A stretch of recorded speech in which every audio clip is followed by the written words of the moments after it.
Graça e paz, meus queridos, aqui é o Pastor Luiz. Quero compartilhar com vocês uma visão bíblica resumida dos primeiros 5 livros da Bíblia. E depois nós vamos estudar um trecho dado por Deus a Moisés no livro de Deuteronômio.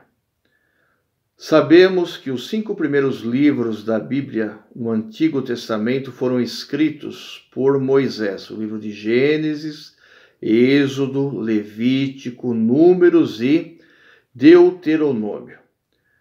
O que o livro de Gênesis ele nos fala, ele nos ensina? Gênesis tem 50 capítulos e o livro de Gênesis ele fala sobre a criação do mundo, a criação do homem, dos animais, do ser humano, e também narra a história inicial ali dos patriarcas.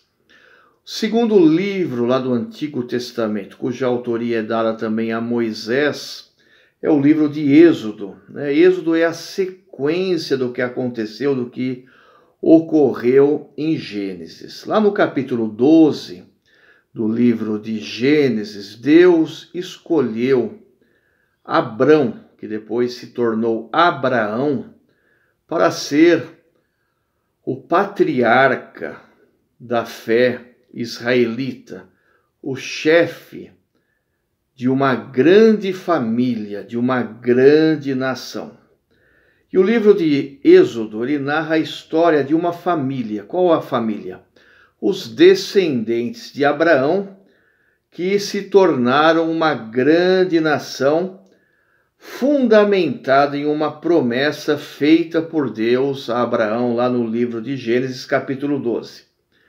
A nação de Israel, essa nação que Deus escolheu através de Abraão, ela viveu muito tempo, meus queridos, ali no Egito, onde ela foi escrava e foi oprimida pelo povo egípcio, até a hora do povo de Deus ir para a terra que o Senhor havia preparado para eles, a terra prometida, a terra de Canaã. E Moisés foi escolhido por Deus para ser o libertador, para ser o grande líder que poderia levar ali aquela nação israelita do Egito, atravessando o Mar Vermelho, e também peregrinando por 40 anos no deserto até chegar à terra prometida, a terra de Canaã. O terceiro livro escrito por Moisés, o livro de Levítico, ele narra a história bíblica do tabernáculo. Qual que era a função do tabernáculo ali para o povo israelita?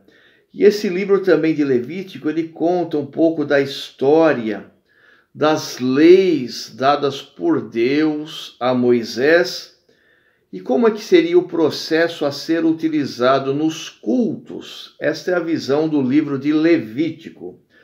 Quarto livro do Antigo Testamento, escrito por Moisés, o livro de Números.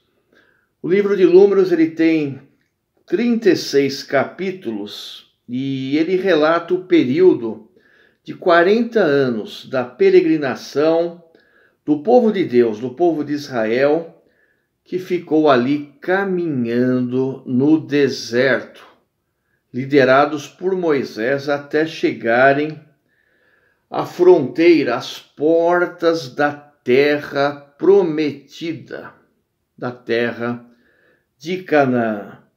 E o livro de Deuteronômio, o 5º livro do Antigo Testamento, escrito por Moisés, tem 34 capítulos, foi escrito aproximadamente, só para nós nos situarmos aí no tempo, em 1410 anos antes de Jesus vir à Terra, antes de Cristo.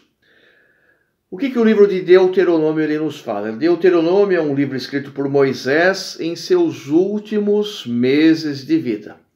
Moisés estava ali já em alta idade, próximo aos 120 anos, antes de Moisés morrer. Ele ensinou a lei dada por Deus a ele, que nós conhecemos como lei mosaica, né? para o povo de Israel, para a nova geração que havia nascido ali no deserto, né? Antes deles entrarem na terra prometida. Quero compartilhar com os queridos o livro de Deuteronômio, capítulo 7, versículos 8 a 11. Texto escrito por Moisés. Mas foi porque o Senhor os amou e por causa do juramento que faz aos seus antepassados, por causa do juramento que fez aos seus antepassados. Por isso ele os tirou com mão poderosa e os redimiu da terra da escravidão, do poder do faraó, rei do Egito. Saibam, portanto, que o Senhor, o seu Deus, é Deus. Ele é o Deus fiel que mantém a aliança e a bondade por 1000 gerações daqueles que o amam e obedecem aos seus mandamentos. Mas aqueles que o desprezam, retribuirá com destruição. Ele não demora em retribuir aqueles que o desprezam. Obedeçam, pois, à lei, isto é, aos decretos e às ordenanças que hoje ordeno a vocês. Essas palavras, meus queridos, foram ditas por Moisés ao povo israelita antes de eles entrarem na terra prometida. Moisés se dirige ao povo e ele fala sobre a conquista da terra prometida e desafia o povo israelita a ser o agente responsável pela execução do julgamento divino relativo às 7 nações de Canaã. Israel, meus queridos, não possuía mérito algum por ter sido abençoada por Deus, ao passo que Canaã e suas 7 nações, elas foram amaldiçoadas por Deus porque elas desprezavam a Deus em troca de adorarem ídolos pagãos. Tudo que Israel recebeu e ainda receberia de Deus se deve por causa do amor de Deus, das promessas de Deus, da graça de Deus, daquilo que Deus falou a Abraão lá no livro de Gênesis, no capítulo 12, daquela aliança que Deus havia feito a Abraão. O Senhor, meus queridos, ele estaria presente junto ao seu povo, junto ao povo de Israel, na conquista da terra prometida. Deus ansiava que os israelitas agissem de forma ativa na erradicação, expulsando cada traço daquelas religiões pagãs. E Deus esperava que aquele paganismo que existia em Canaã fosse totalmente erradicado, não existisse ali mais nenhum vestígio daqueles deuses que aqueles povos pagãos adoravam. Além disso, Deus esperava que a nação de Israel pudesse, também, pouco a pouco, estarem conquistando ali a terra prometida. Versículo 8 que nós lemos, os escritores bíblicos aqui, especialmente Moisés, eles transmitem, uma maravilhosa ilustração, apresentando Deus como o grande Senhor, o Deus todo-poderoso, soberano, que está salvando o seu povo, o povo escolhido, o povo israelita, com mão forte, e resgatando aquele povo da casa da servidão. Então, o povo israelita é um povo ali escolhido por Deus, foi um povo abençoado por Deus através de Abraão.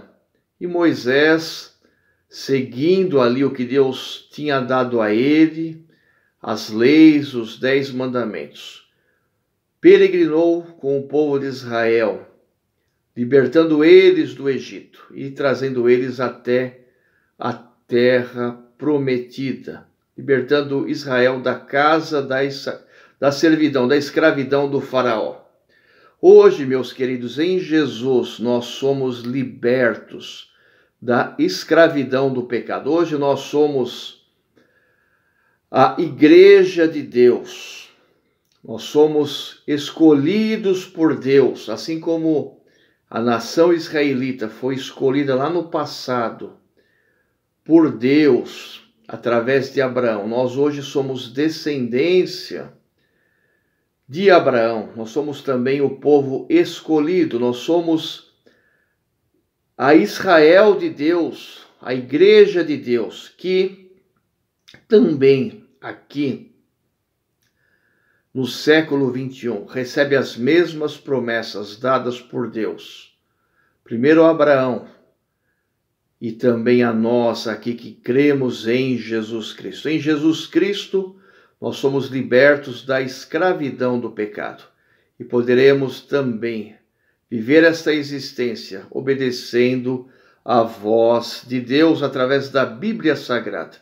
Os versículos 9 e 10 que nós lemos aqui no livro de Deuteronômio, eles falam que o nosso Deus é um Deus fiel que guarda o concerto, que guarda a aliança e tem misericórdia até 1000 gerações daqueles que amam e guardam os seus mandamentos. Ao longo do tempo, meus queridos, Deus permaneceu leal à aliança feita com Abraão, Isaque e Jacó. Ele é um Deus fiel, um Deus que continua nos amando, continua fazendo as suas promessas serem reais na vida daqueles que em Jesus realizam essa nova aliança. Por ser um Deus de justiça, o nosso Deus é um Deus que também faz perecer, que não pode abençoar aqueles que o desprezam e que não seguem os seus mandamentos. Quero destacar aqui para nós como lição aqui no século 21, para nós podermos ter cuidado com a nossa vida, com o nosso comportamento. Existiu aqui, através de Moisés, uma advertência contra a idolatria daquelas nações pagãs. Eles adoravam ídolos de pedra, de barro, de madeira. Hoje nós certamente sabemos que Deus não se agrada que nós possamos adorar ídolos de pedra, de madeira, mas adoramos ao Deus invisível, ao Deus que nós podemos realmente encontrá-lo em espírito e em verdade. Mas podemos ter hoje, meus queridos, outros ídolos.